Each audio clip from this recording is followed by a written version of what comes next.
I have a fresh paper pad and some notebooks here, so I thought I would decorate them and make them prettier.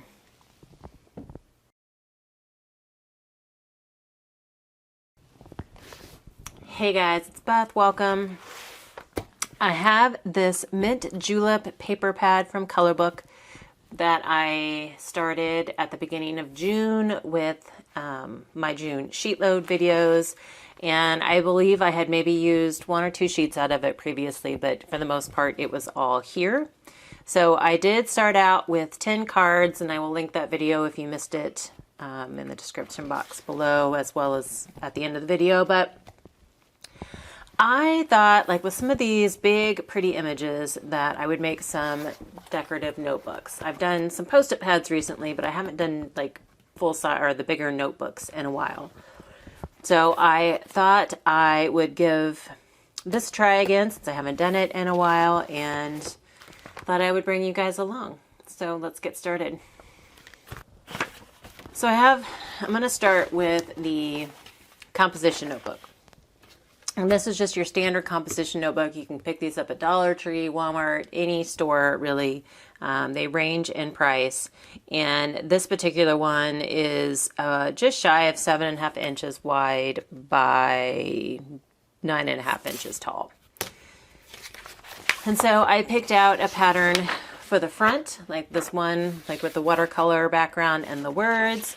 And then this is kind of a coordinating background, just has like a different design, white design on it. So I'm going to use that as the back.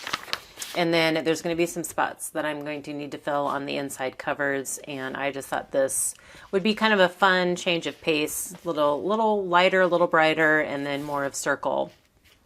Kind of brings in the circle element. So we will use that to fill in some places on the inside covers. And the only thing that I'm going to be using today is my trimmer and my Barely Art glue and a bone folder. And I may bring in a decorative punch and a corner rounder. I am going to need my corner rounder. So that's what we're going to be using. And let's go ahead and get started on the composition book. I'm going to take my front and back sheets and cut them down to 9 3/4 by 12 inches. And then I'm just making sure that it is, long enough to cover the whole front. I'm adding my wet glue directly to the cover so that I am not going to waste any glue on the paper whenever I go to wrap it around. It's just easier for me in this case to glue it down on the cover since the paper's bigger. Burnishing it down really well. This is a really thin paper, so I want to make sure that there's not going to be any glue lines behind it.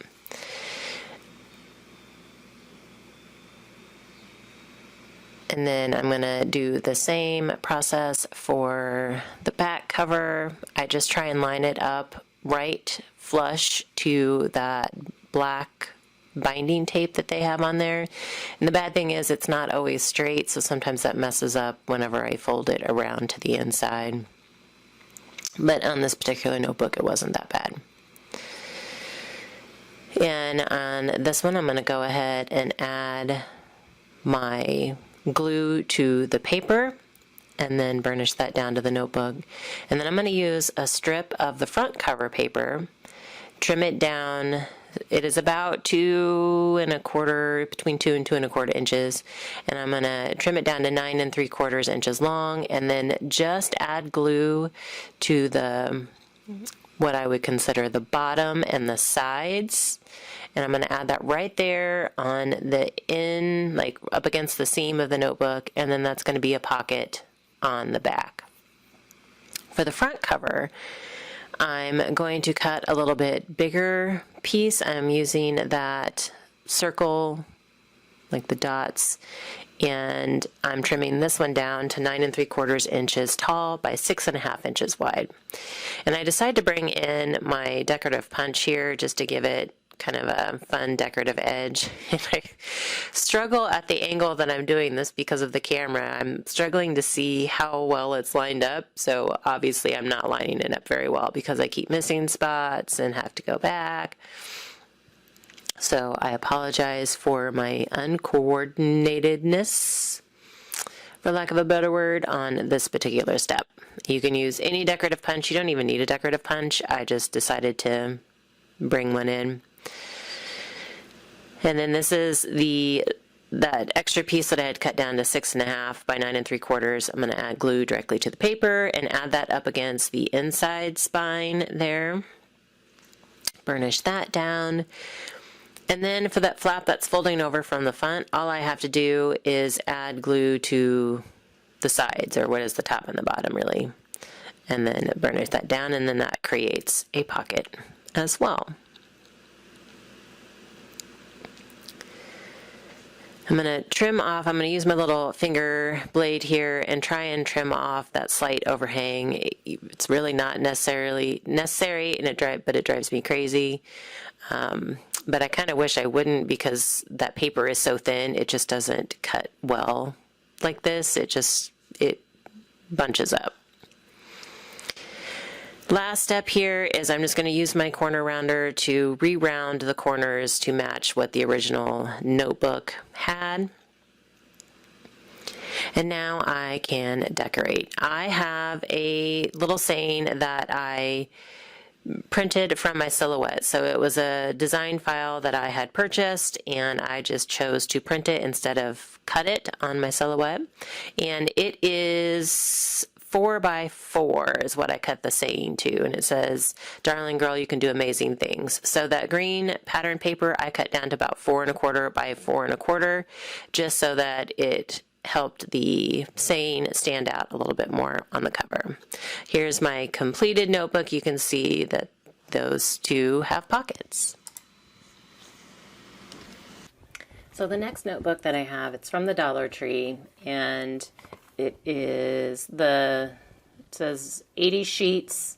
I haven't looked through the notebooks there in a while because I've got a bunch of my stash already, so I don't know if they still have these, but I do know, I have seen as I've walked by, that they do have some smaller, kind of, or I guess medium-sized notebooks like this, but I don't know if they're exactly this size. So take my dimensions with a grain of salt, and be sure to measure the notebook that you are covering, and don't just trust mine.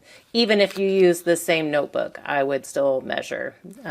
Also with the composition notebook, because they always seem to be slightly different in size. So I have also picked out my paper for this. I thought this butterfly paper was really pretty, and so that's what we're going to cover this particular notebook with. And the nice thing is that one sheet will cover the whole front and back cover on this notebook. So let's get started on this one. For this little notebook, it measures about 5 by 6. It's not exact. That's why please measure your notebook. So I cut my strip down to be about 6 by 12. And then I'm starting on the back this time. I added the glue directly to the back of the cover, but I did not add any glue to the spine. I'm not going to add glue to the spine so that it has some freedom to move, but I am going to burnish all of the edges around the spine so that it is flush. Add the glue directly to the front of the notebook and burnish really well. And then I'm using my bone folder to kind of reinforce where the folds in the spine are going to be, so that the paper doesn't bunch up and get loose. I'm bringing in a scrap of this kind of peachy pink pattern, and I end up cutting it to be about 4 by 6. And don't need to cover the full length of the inside of the front cover, because I have that flap folding over from the front. And so I'm going to add glue to the paper, burnish it down, and then I decide that I want to trim off that overhang again. And so I use my bone folder to kind of mark where the edge is going to be on that part that I haven't glued down yet. And then I'm trying to just kind of make it so it's flush, and it's finicky. That paper, the weight of this paper is so super thin. I ended up getting this pad in an auction basket, I think. Because had I felt the paper before I bought it, I mean, the patterns are beautiful, but the weight of the paper just kind of drives me crazy. Now I'm going to move on to the back cover, and just this piece, I believe, was 6.5 by 6 inches. Oh, sorry, 4 5/8 by 6 inches. And that just covers the whole back. And I had an accident when I was trimming up the excess hanging off the top there. And so there's a little bit of paper that pulled away from the top left corner of the spine. And so I just took a strip of that green that I'm going to use to back my sentiment for the front, and I don't know, I kind of just picked a size. Like, I wasn't really worried about how wide it was. I just wanted to make sure it was going to cover the spine as well as a little bit past it. So I added some glue to the notebook, like the very edge of the notebook, and then the very edge of my paper, so that I wasn't going to have any glue sticking out. It just kind of made it cleaner for me. And then again, like on the original cover for the notebook, I'm burnishing down the spine there and then adding my glue to the back part of my strip and burnishing down. Rounding the corners again. This saying, I believe, was about 3 by 3 inches. And so my matte piece was 3 1/4 by 3 1/4. I will glue that down.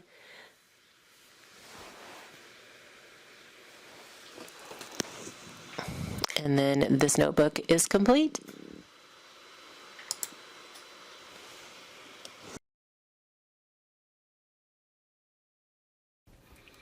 I ended up making 2 of each notebook because I had the notebooks, and since I had 2 of each sheet of paper. So there are some slight differences. As you saw, I goofed up on this one, or had an accident. I didn't really goof up. This paper is so super thin that when I was cutting it, it kind of pulled more, it kind of got bunched up and pulled more of the paper off than I intended. So I just took another strip of the paper to make the binder and covered that.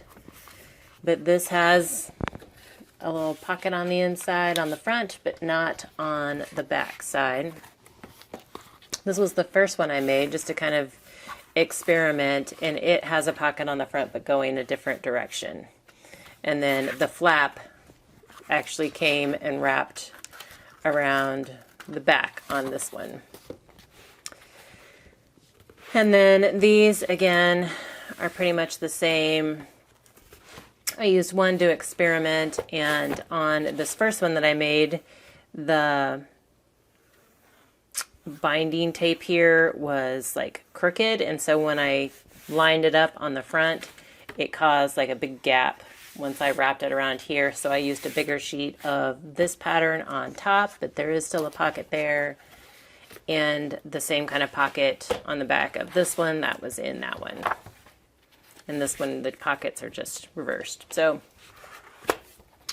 it was just a fun and different way for me to use the paper because I hadn't made notebooks in a while. So I did enjoy this, and I love the colors and the patterns. It was very refreshing. But hope you guys got some inspiration. Any of the products that I use that I can find, I will link below. Oh, and I had thought about if I go to sell these, I'm just going to give to my daughters because, you know, they like to use pretty notebooks for writing during the school year, so I will just give those to them.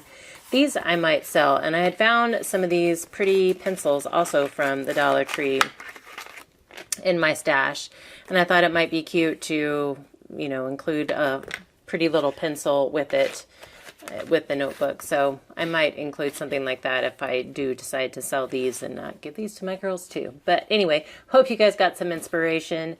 Thank you so very much for your time today, and hope you all have a very crafty day.